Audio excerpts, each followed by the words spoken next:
Somos humanos. Queria convidar vocês, amados, a abrir a Bíblia.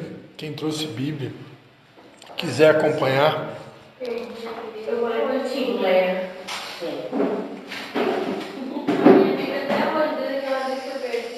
Lá no carro, não, mãe.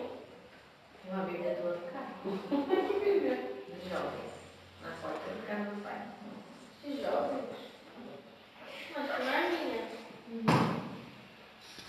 A minha é uma 2 Timóteo 4. Segunda carta de Timóteo, capítulo 4.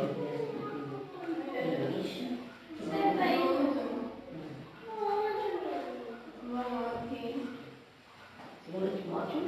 4.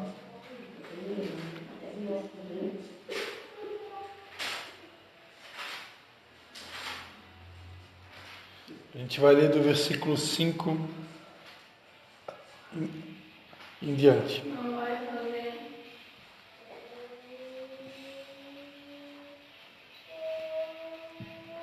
Segunda Timóteo. Não vai fazer. E vai ler do versículo 5 em diante, tá?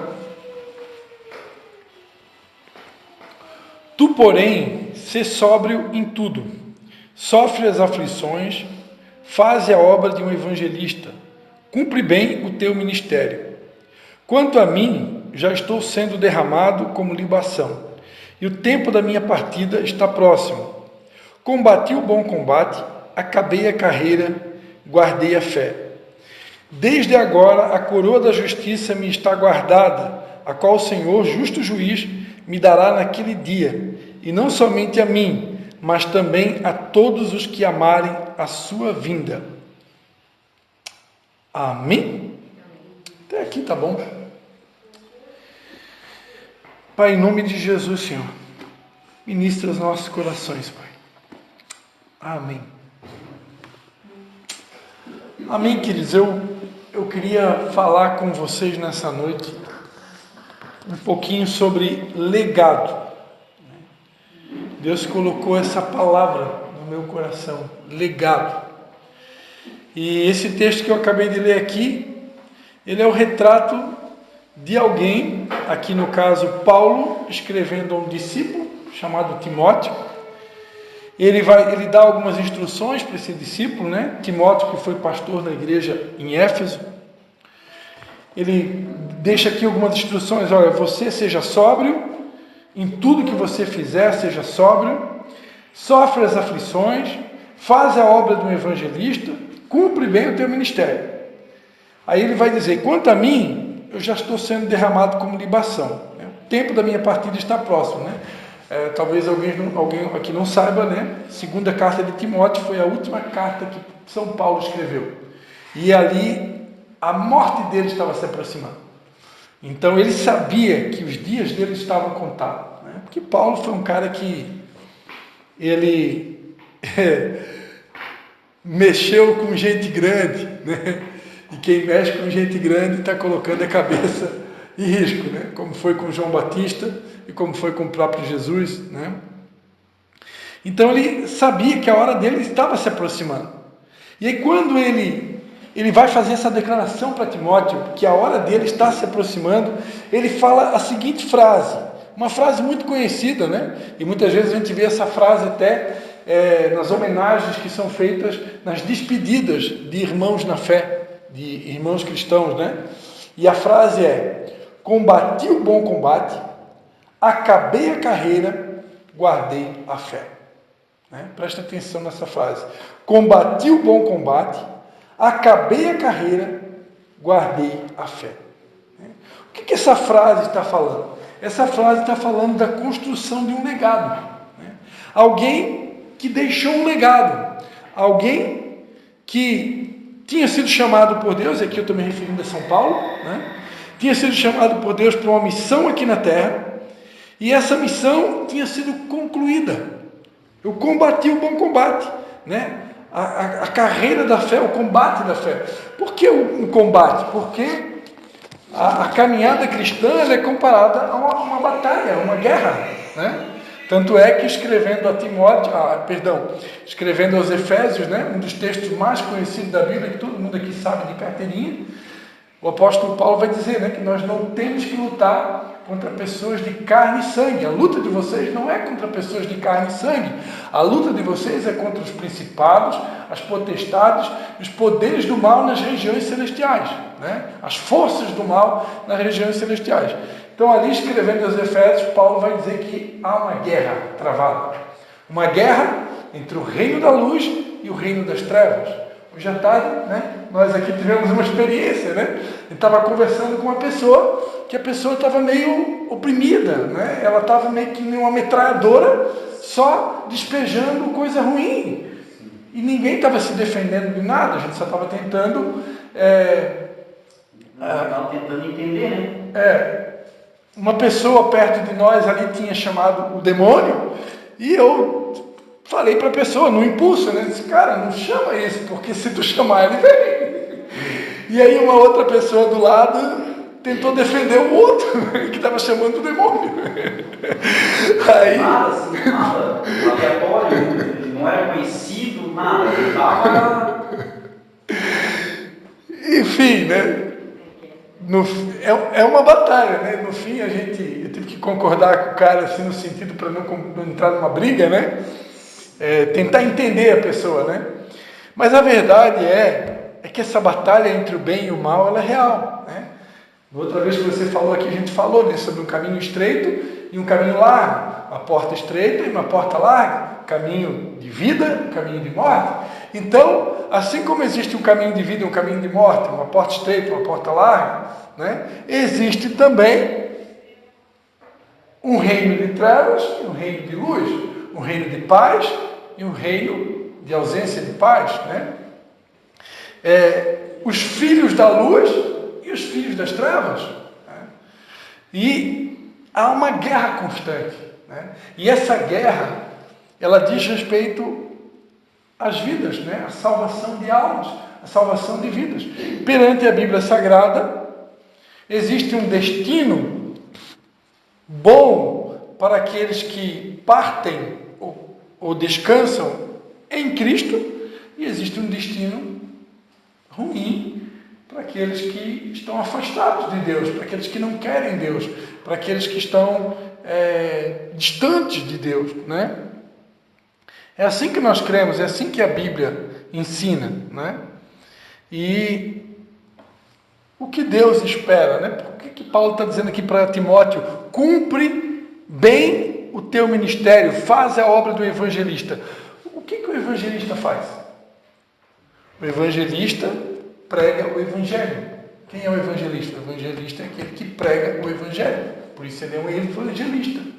É aquele que trabalha na evangelização. É aquele que anuncia as boas notícias, as boas novas. Evangelho fala de boas novas. Qual que é a boa notícia que nós temos para repartir com as pessoas? A boa notícia é que em Belém, há aproximadamente 2000 anos atrás, nasceu o Filho de Deus, né? Que veio a esse mundo para ser o Salvador de toda a humanidade. Qual que é o nome dele? Jesus. Só que esse Jesus que nasceu há 2000 anos atrás, ele já cresceu, morreu numa cruz pelos nossos pecados, e agora, perante o que está escrito, todo aquele que nele crê tem direito à vida eterna, né? Então essa é a notícia mais maravilhosa que alguém pode repartir com o outro, porque para nós que somos da fé, que cremos na Bíblia e em Deus, nós sabemos que essa vida, nós somos seres eternos, porém o tempo aqui na Terra, ele é passageiro. Nós somos eternos, perante a Bíblia nós somos eternos, o nosso Deus é eterno. Só que o tempo aqui na vida, aqui, nessa Terra aqui, ele é passageiro. E essa eternidade, ela continua. Só que ela continua no lugar bom, que é junto a Deus, ou no lugar ruim, que é separado de Deus, né? E o desejo de todo evangelista é que as pessoas possam conhecer esse caminho que é Jesus, que é o caminho que nos leva ao Pai. Foi ele que disse: ninguém vem ao Pai a não ser por mim. Então o desejo de Deus é que todos possam conhecer esse caminho, possam se entregar a esse Jesus, possam desejar seguir esse caminho. Por quê? Porque aqui é passageiro. O tempo aqui na terra é passageiro. Agora, enquanto aqui na terra, Deus espera que a gente possa construir algo. E aí é onde que eu volto para o tema da mensagem, o legado. Né? O apóstolo Paulo, ele deixou um legado. Olha, combati o bom combate. Eu, enquanto estava aqui na terra, eu estava participando dessa guerra. Eu estava participando dessa batalha espiritual. Eu estava lutando para que vidas pudessem conhecer essa palavra, conhecer esse evangelho. Talvez não tenha ninguém na Bíblia que fez o que Paulo fez. Eu desconheço, né?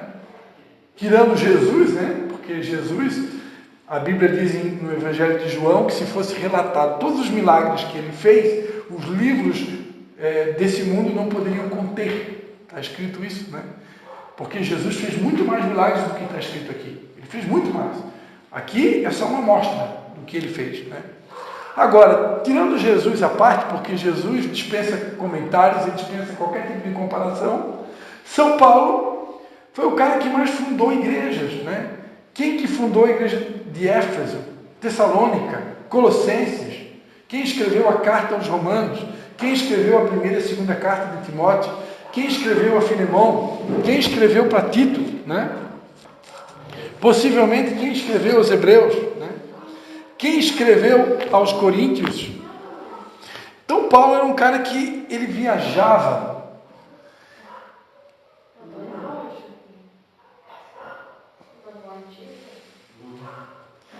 Paulo era um cara que ele viajava por toda a Europa, né? E ele era um apóstolo. O apóstolo é alguém que supervisionava as igrejas, que dava suporte para as igrejas, que em todos os lugares onde ele ia passando, ele ia levando uma palavra de encorajamento, né? Ele não ficava fixo num lugar só. Não é como os pastores nos dias de hoje, né? Que normalmente a gente fica fixo, né? Eu estou aqui, geralmente eu estou aqui, né? Embora que a gente está se deslocando atualmente, né? Para Tijucas, Camboriú, Canarinha, Nova Trento, São João. A gente está se locomovendo aqui, né? Na nossa geografia aqui, né? Mas São Paulo, ele viajava pela Europa. E ele ia dando suporte para essas igrejas, ele ia encorajando essas pessoas. E depois, quando ele se ausentava, ele não podia estar presente, então ele escrevia essas cartas, né? Primeira carta de Coríntios, segunda carta de Coríntios, também conhecida como epístola aos Coríntios, epístola aos Efésios, epístolas aos Colossenses, né? Era a maneira que Paulo tinha. Na época não existia WhatsApp, não existia Telegram, não existia Messenger, não existia direct do Instagram para dar uma mensagem, não existia telefone. Então, como fazer para encorajar aquele povo que estava distante? Então, ele escrevia cartas. E muitas dessas cartas foram escritas dentro de prisões. Paulo esteve preso durante muito tempo no seu ministério. E ali, preso na cadeia, ele escrevia cartas, né? E aqui, e essas cartas eram para quê? Para animar as pessoas. Olha, e uma das cartas, se eu não me engano, é a carta de Filipenses, ele vai dizer: olha, eu não quero que vocês fiquem tristes. A carta de Filipenses é considerada a carta mais alegre da Bíblia, porque 14 vezes Paulo ele vai repetir: alegrai-vos, regozijai-vos no Senhor. Outra vez vos digo, alegrai-vos. E o interessante é que ele estava preso dentro de uma cadeia, escrevendo: vamos se animar. Não fiquem tristes por causa das minhas cadeias. Não fiquem tristes por causa das minhas prisões. Porque talvez vocês não saibam, mas as minhas prisões têm contribuído para o avanço da obra de Deus. Porque as pessoas olhavam para Paulo naquela situação, encarcerado, ele alegre porque estava se vendo digno de sofrer por amor ao seu Senhor, e pessoas que estavam livres, né, estavam tristes. Aí Paulo dando porrada lá de dentro da cadeira: vamos se animar, povo. Como é que pode? Eu aqui preso, estou alegre, vocês aí tudo soltos, estão tristes, né? Então Paulo, com as suas cartas, com as suas atitudes, com as suas viagens, com os seus gestos, ele estava combatendo o bom combate. Ele estava lutando a luta da fé, né? Ele estava vivendo a carreira da fé, o ministério dele, né? De encorajamento, de fortalecimento às igrejas, de pregar o Evangelho, de formar discípulos, formar líderes, né? Como o caso de Timóteo, né? Foi um líder que Paulo formou. Em Filemão, né? Uma carta tremenda.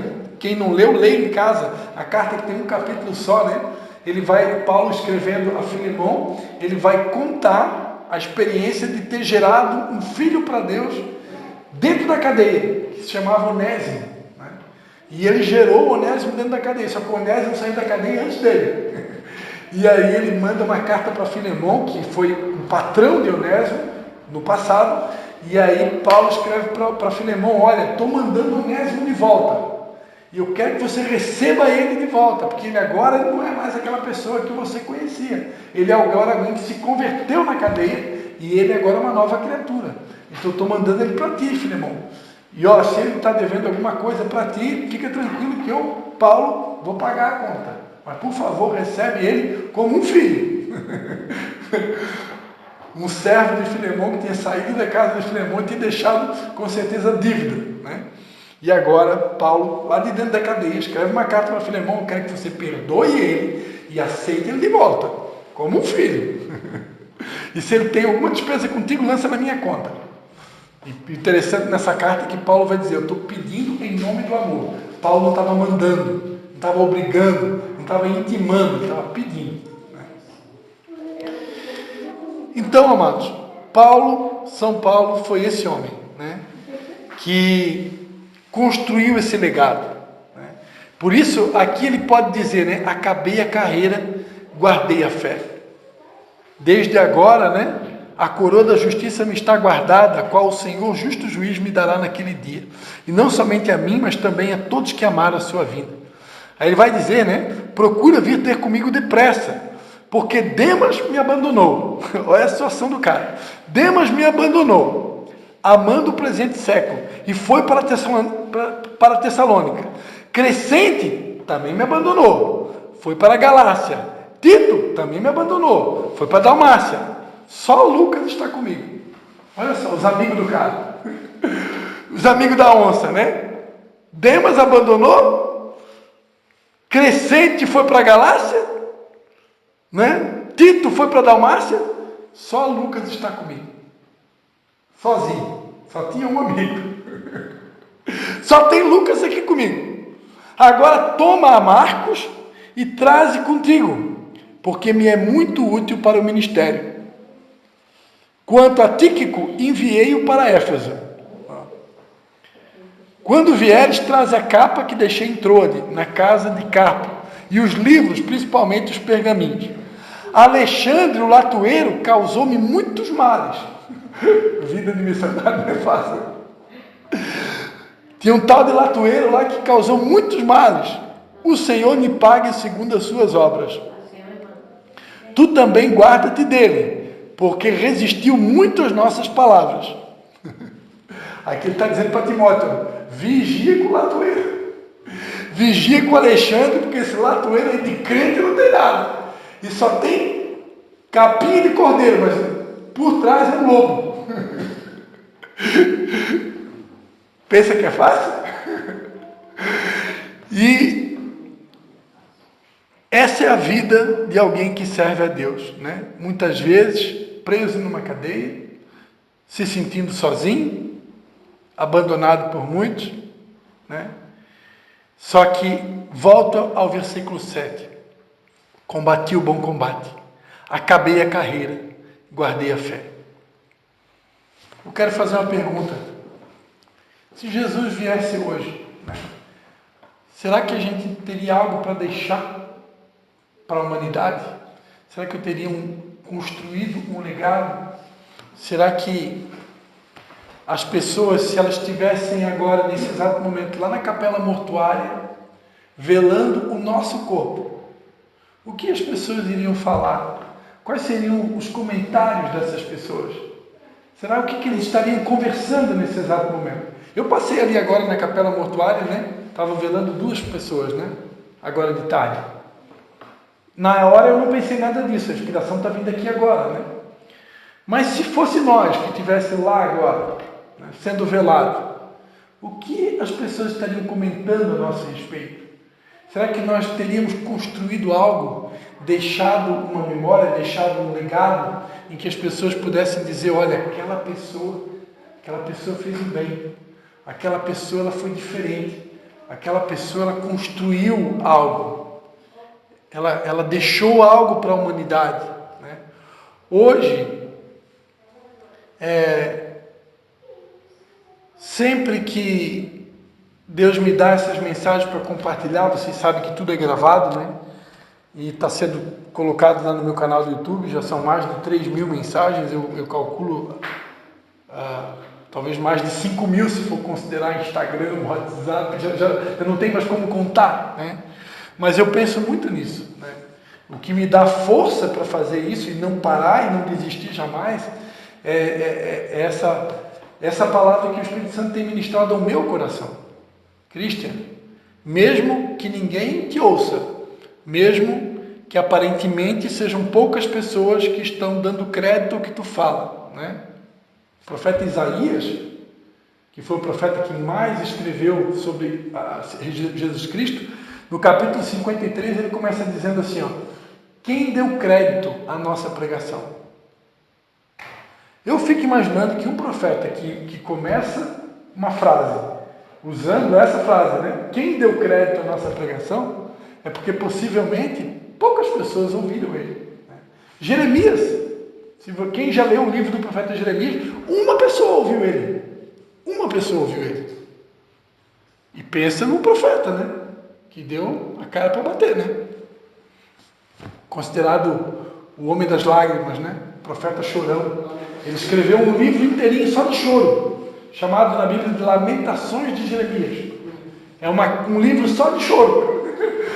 Né? O cara que sofreu, por quê? Porque ninguém ouviu ele. E ele viu com os próprios olhos o povo dele ser preso, ser sitiado por um rei chamado Nabucodonosor. Jerusalém foi presa, todos os seus conterrâneos, né, foram tudo levados para a Babilônia, preso, cativo. E ele que havia profetizado, aberto os olhos de todo mundo, se arrependam, porque vai acontecer, se vocês não se arrepender, e aconteceu. Ninguém ouviu ele, e aconteceu. A cidade foi destruída, o povo foi levado tudo cativo para a Babilônia, escravo durante 70 anos, né? E Jeremias ficou lá vendo tudo. Ele não foi levado escravo, ele ficou ali em Jerusalém. Deus permitiu ele ficar lá e assistir com os olhos dele toda a destruição, sem poder fazer nada, né? Então, vida de profeta é assim, né? Nem sempre. Jesus, amado, nós estamos reunidos aqui nessa noite por causa de quem? Né? O maior líder que a humanidade já viu em toda a história foi crucificado, abandonado pelos seus próprios discípulos, que durante 3 anos e meio viram ele fazer milagres e milagres um atrás do outro, e na hora da cruz, na hora do vamos ver, todo mundo abandonou ele. Oi? Pedro negou 3 vezes, Judas vendeu ele por 30 moedas de prata, só ficou João. Só João, o único discípulo, ficou do lado dele até o fim, né? E aí, claro, Maria Madalena, Maria, que era a própria mãe dele, né? Mas discípulo ali dos 12, só João ficou com ele até o fim. Já pensou? Tu já pensou tu fazer um milagre, que nem ele multiplicou lá 5 pães e 2 peixinhos? Ali dizia, se eu não me engano, 5.000 homens, fora mulher e crianças. Então, pelos cálculos que se fazem, era mais de 10.000 pessoas, se for considerar mulheres, crianças. E você alimentar mais de 10.000 pessoas, fazer milagre para mais de 10.000 pessoas, curar centenas de pessoas de enfermos, e na hora mais difícil da tua vida, cadê esse povo? Sumiu tudo. Todo ele desapareceu. Se resumiu numa pessoa, dos discípulos, só João. E aí depois Jesus ressuscita. E é assim nos dias de hoje. Nos dias de hoje. Se tu tiver dinheiro para comprar os teus amigos, né? Aí vai estar cheio. A partir do momento que a situação diminuir, ficou sem dinheiro, cadê os amigos? Só quem já passou isso é que sabe. Verdadeiro amigo é aquele que ele está contigo, como no casamento, né? Na saúde, na doença, na alegria e na pobreza. Esse é o verdadeiro amigo, né? Ele nunca te abandona. Porque se o que me segura alguém é o dinheiro, quando o dinheiro acabar, né? Porque eu sempre dou graças a Deus pela esposa que Ele me deu, né? Isso é uma das coisas que eu sou agradecido a Deus, embora que muitas vezes eu não sei expressar, mas eu sei, eu sou casado com alguém que casou comigo por o que eu era, e não por o que eu tinha, porque eu não tinha nada. Não tinha nada. Eu ia namorar de bicicleta, para andar de carro, pegava emprestado o carro do meu pai, não tinha nada para oferecer, né? Então, e naquela época, quando eu namorava com a minha esposa, eu estudava em Brusque, e os meus coleguinhas de sala de aula, as meninas, minhas colegas de sala de aula, naquela época, já se falava no namoradinho que tem um jet ski, no namoradinho que tem um carrinho, no namoradinho que tem uma motoquinha. Eu não tinha motoquinha, não tinha jet ski, não tinha carro. Então, para namorar com elas não dava certo, porque eu não tinha nada dessas coisas.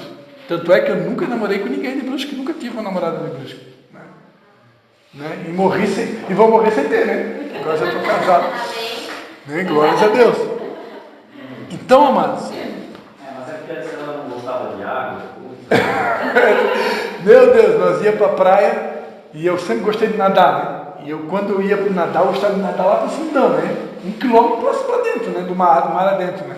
Eu gosto de nadar lá para o fundo. E essa daqui, meu Deus, desespero dela. Gritando lá na beira da praia, volta, volta, volta. É que eu já nasci para águas profundas. Vim das águas. Né? Mas, amados, para não perder muito foco aqui, né? Que a gente possa meditar, né? Que legado a gente tem construído. Então, estava falando dos vídeos, né? Quando eu gravo um áudio, quando eu gravo um vídeo, eu penso nisso, né? Um dia eu não vou estar aqui.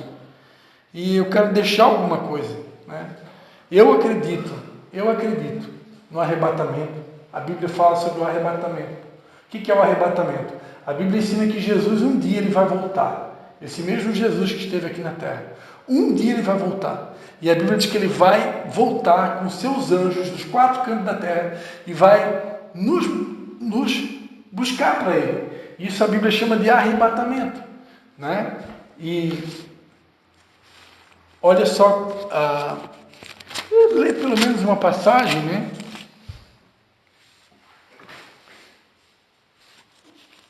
Vamos ler Mateus 24, né? Que é um texto clássico, né? Para a gente encerrar aqui. Mateus 24. Glória a Deus. Mateus 24.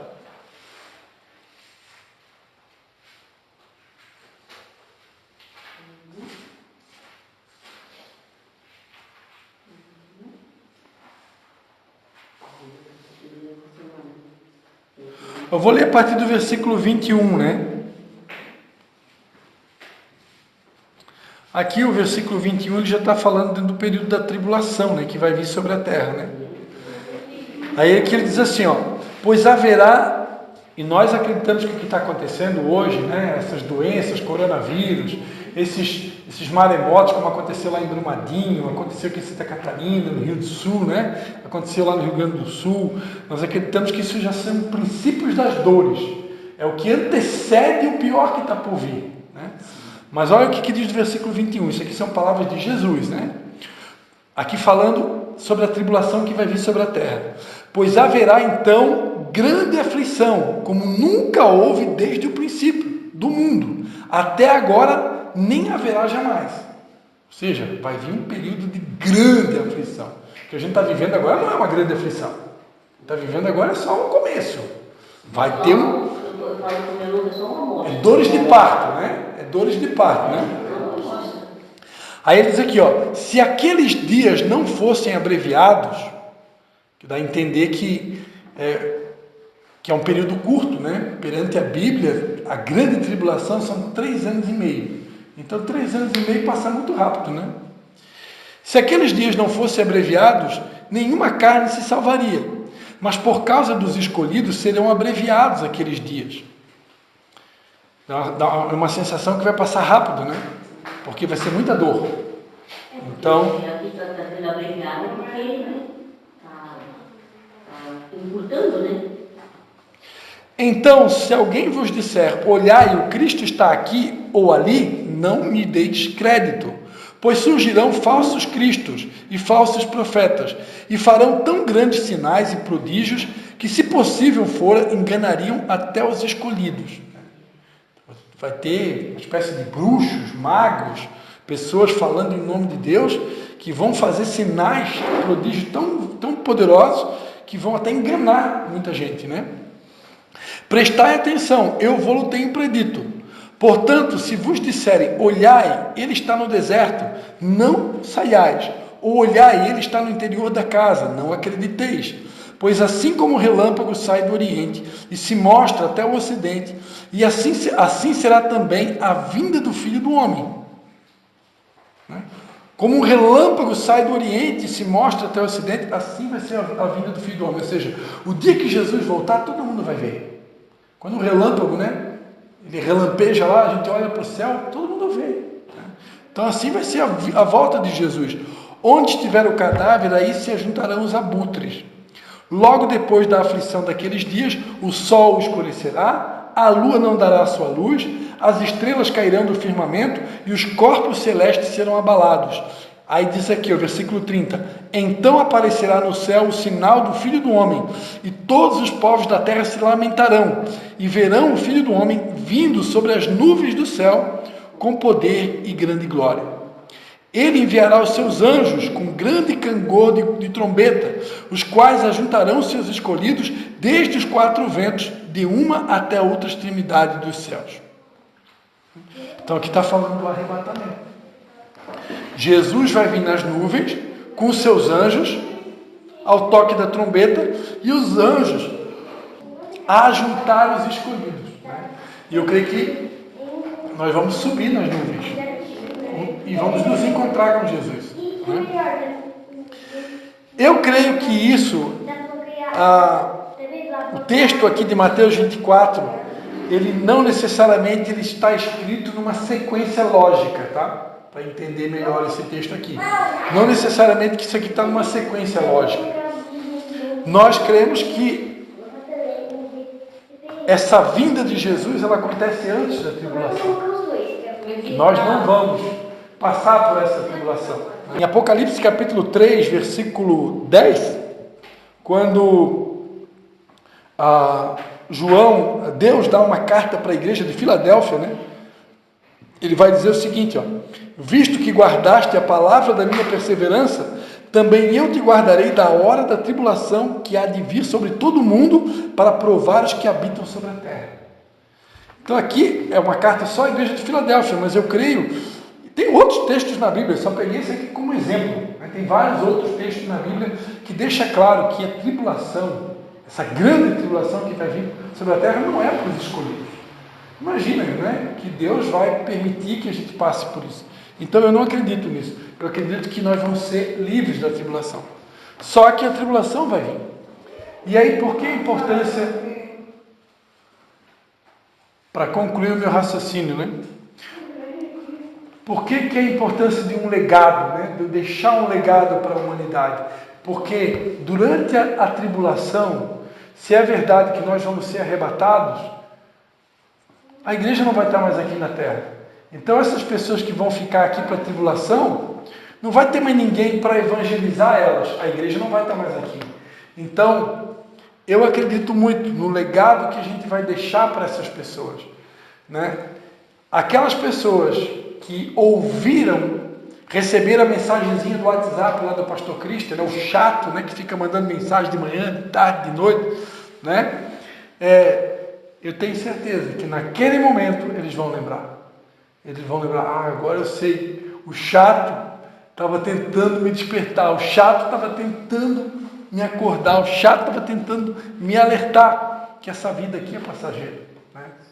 Então, amados, essa é a nossa esperança, né?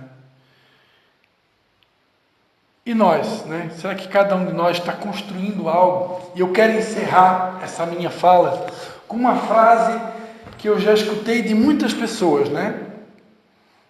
que é a questão da crítica construtiva, né? Quem aqui já ouviu essa frase, né? Crítica construtiva. Né? E aí eu já ouvi alguém dizer em algum momento que você só deve aceitar a crítica construtiva de quem está construindo algo. Porque se a pessoa não está construindo nada, ela não tem direito a criticar nada. E às vezes nós ficamos tristes por causa de críticas de pessoas que não estão construindo nada. E nós só deveríamos nos importar com críticas de pessoas que estão construindo alguma coisa. Porque se a pessoa não está construindo nada, ela não está deixando nada, não ensina nada, não contribui com nada na sociedade, né? Nem que seja um imposto que tu paga, né? Então, que direito essa pessoa tem de roubar a nossa alegria? Que direito essa pessoa tem de roubar a minha paz? Que direito essa pessoa tem de roubar o meu humor? Se ela não está construindo nada. Então, que a gente possa rever esses conceitos, né? Porque quem não constrói nada não tem direito de se intrometer, né, na minha vida. Agora, quem está construindo pode e deve, né? Eu quero encerrar essa fala dizendo, né, que muitas vezes a igreja de Jesus ela para de crescer porque muitos de nós não temos a coragem para chegar no olho no olho e dizer: pastor Cristian, eu não concordei com aquilo que tu falou naquela noite. Eu penso diferente, eu acho que é diferente. Que nem eu visitei um casal agora no finalzinho da tarde, né? E esse casal, né, eles são muito divertidos, porque eles sempre falam para mim o que eles pensam, eles não têm medo de falar. E isso é saudável, a gente não precisa ter medo de falar o que a gente pensa. A gente deve falar e precisa falar. Mas para isso a gente deve pedir a Deus sabedoria para falar no tempo certo, na hora certa e do jeito certo. Para que a gente não seja interpretado como crítico de plantão, né? E se eu tenho algo para acrescentar, né, é importante que eu fale realmente, né? Mas que eu não seja aquela pessoa que só critica, só fala mal, só murmura, só reclama e não está construindo nada. Que nós sejamos verdadeiros conselheiros, né? Conselheiros, eu acho que é a palavra-chave, né? Que Deus possa nos interpretar como conselheiros e não críticos. Conselheiros construtores. Amém, queridos? Então essa é a mensagem que veio aqui, né? Não tem nada escrito, não tem um esboço, não tem nada. É aquilo que o Senhor colocou no meu coração. Amém? Vamos. Alguém gostaria de comentar? A gente fazia, lembra da época do grupo de convívio, né? Alguém gostaria de comentar alguma coisa sobre essa palavra? A gente sempre dava oportunidade, né, para alguém comentar alguma coisa. Olha, tal ponto me tocou, gostaria de acrescentar alguma coisa, gostaria de fazer uma pergunta. Então esse é o momento, né? Se alguém quiser perguntar algo, acrescentar. Eu não concordo, tem problema, pode discordar. Estamos todos em construção, tentando construir o reino de Deus. A parte do crítica construtiva, pastor, tem muitos que criticam, mas ir lá te ajudar, né, fazer algo diferente, não faz. Agora, criticar o que a gente está fazendo, é toda hora frustrando. Agora, vai dizer, não, vou te ajudar a fazer o certo, né, ou dar uma palavra, né, para direcionar essa pessoa, não. Agora, criticar, olha, está fazendo errado, olha, aí vai, né. Ele vai semeando em outras áreas também, né? Falando mal, né? Criticando e vai falando mal para os outros. Em vez de ir lá e conversar com a pessoa, né? Aí, em vez de ser construtiva, destrói mais ainda, é destrutivo. Tá chegando o Dia das Mães aí, eu me lembro que tinha umas pessoas que chegavam para mim e diziam assim: ó, tá fazendo errado com essa tua menina. Tens que educar essa tua menina, tens que fazer mudar, entendeu? Só que depois eu ficava sabendo que estavam comentando um tititi por trás também. Mas ninguém chegava e dizia: ó, faz assim, faz assado, se tu fizer assim vai ser melhor. Ninguém dizia como fazer. Tem uma pessoa que me deu um conselho, a Anne se escapou. Porque... As pessoas falavam, olhavam para mim e achavam que eu era uma péssima mãe. Mas não diziam como fazer, né? Até que Deus colocou uma pessoa no nosso caminho que ensinou como fazer. Né? Aí foi tão simples, ele passou a tarde lá em casa e ele não criticou a Anne ou criticou a gente em nenhum momento. Ele sentou na mesa e disse assim, vou ensinar vocês como fazer. Aí ele ensinou como fazer. Pronto. Né? Porque a Anne é sempre muito imperativa, bem elétrica. Uma líder, né, filha? Ela fica brava depois também. Uma líder, e aí ela... Meu Deus. Então,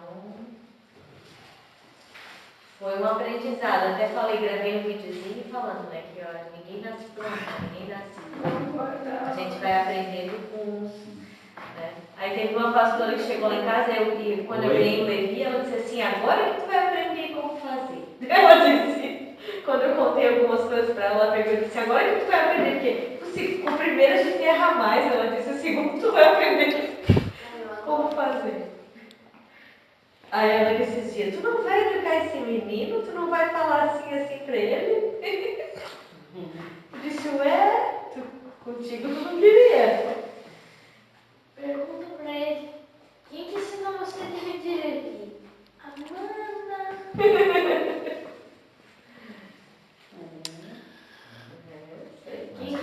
Mas agora tu já tá na hora de tu ajudar. Não, aí ele agora, antes ele entrava ele tava no banheiro, ele entrava, né? Aí agora que ele já tá com isso, eu comecei a ensinar que ninguém pode ver ele não pode ver ninguém. Aí agora toda vez que eu vou trocar meu quarto, ele diz, Não posso ver. Ele, não posso ver, está voltando. a mãe tava com a calça um pouco mais abertinha assim, ele já, mãe, tem que fechar, não posso ver.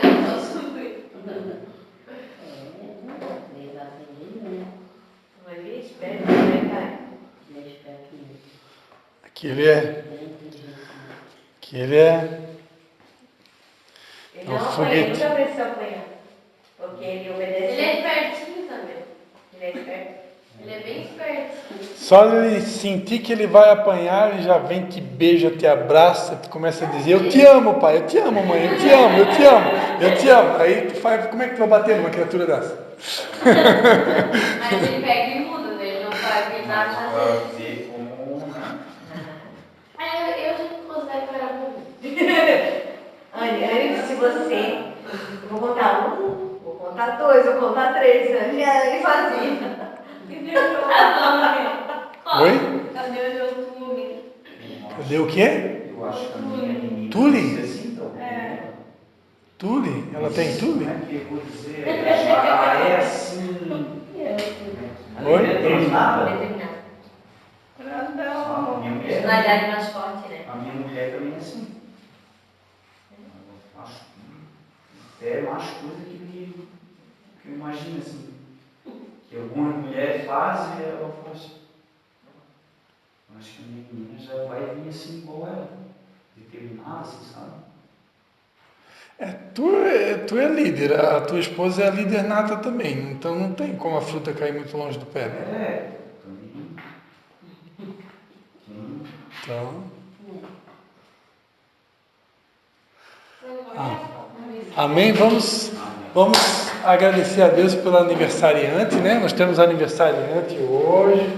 Vamos cantar os parabéns primeiro? Tá, vamos orar? Aleia. É amanhã, 11 de maio de 1935, 40, 90, tá velhinho. Pode se cá então para orar por ela. Ano que vem é 50. Dos Foi ali, pai. salvei na hora. 2 tipos de bolo e 2 tipos de salgadinho hoje. Vocês não se avisaram que era um desenho comprado? Não, quando eu mandei para a professora disse assim, eu comprei um salgadinho, mas não falou que tinha comprado bolo. É que ninguém ia esquecer de você, né, Indiana?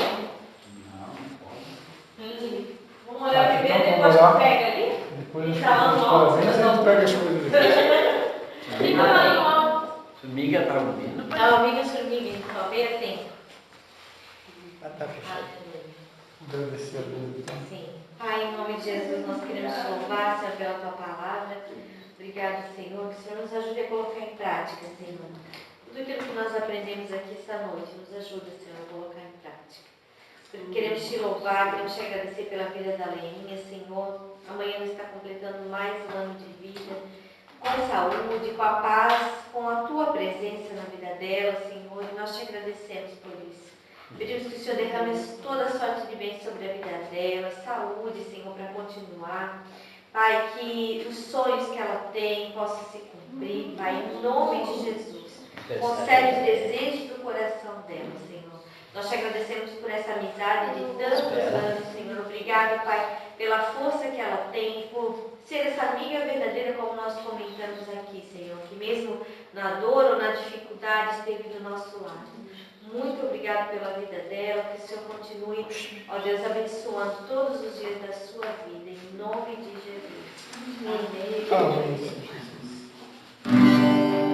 Parabéns pra você, nessa data querida, muita felicidade, muitos anos de vida, parabéns ao seu lado, que a vida esteja, mulher sorrir.